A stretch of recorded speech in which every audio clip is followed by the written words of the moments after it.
Comment bâtir ou devenir des bâtisseurs, des fils de Dieu, les enfants de Dieu, les fils de Dieu dans les contextes dans lesquels Dieu nous a placés.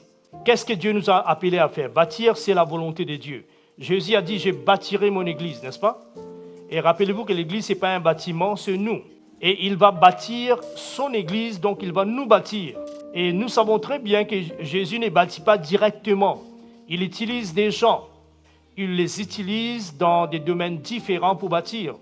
Donc les bâtisseurs ultimes de toutes choses, et c'est là qu'on prend votre vie, votre famille biologique, votre communauté spirituelle qui est l'Église, votre business, tout ce que vous voulez bâtir dans la vie. C'est lui qui bâtit toutes choses, c'est Dieu. Alors vous voyez que nous qui sommes les enfants de Dieu, nous qui sommes chrétiens, on peut dire, nous tirons notre modèle et notre capacité de bâtir à partir de Dieu qui est le bâtisseur ultime. Deuxième pensée. La première pensée, c'est quoi? Dieu, il bâtit tout. Alors, les psaumes 127, le verset 1. Le verset 1, il nous dit, si l'Éternel les bâtit, la maison, ceux qui bâtissent travaillent en vain. Et puis, dans le verset 3, il va commencer à nous dire un peu comment est-ce que Dieu bâtit.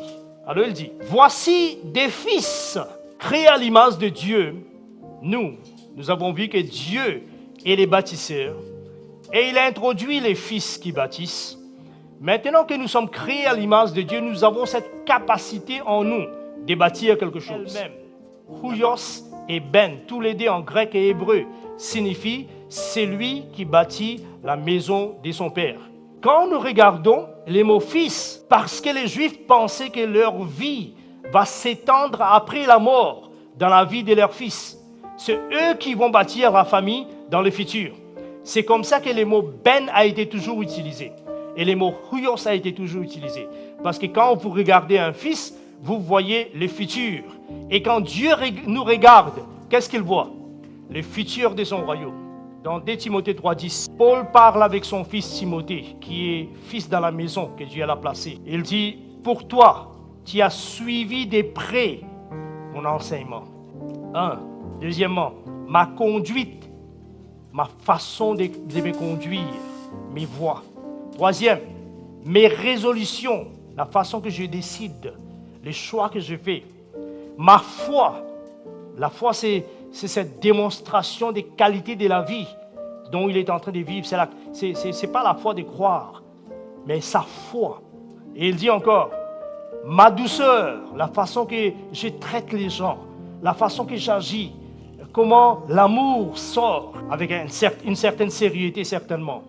Qu'est-ce que tu as vu encore? Mon amour et ma constance, ma position imbougeable du dessein de Dieu. Tempête vient, peu importe ce qui vient, on reste avec la volonté de Dieu. Nous sommes les enfants de Dieu, les fils de Dieu, et Dieu nous a placés dans une famille spirituelle. Dans cette famille, nous devons avoir certaines qualités que je viens de vous présenter. Et les exemples que je vous ai donnés, c'est Noé, un fils de repos, et David, ses 6 fils d'alliance, et Paul avec toutes ses qualités de Tite et de Timothée. Amen.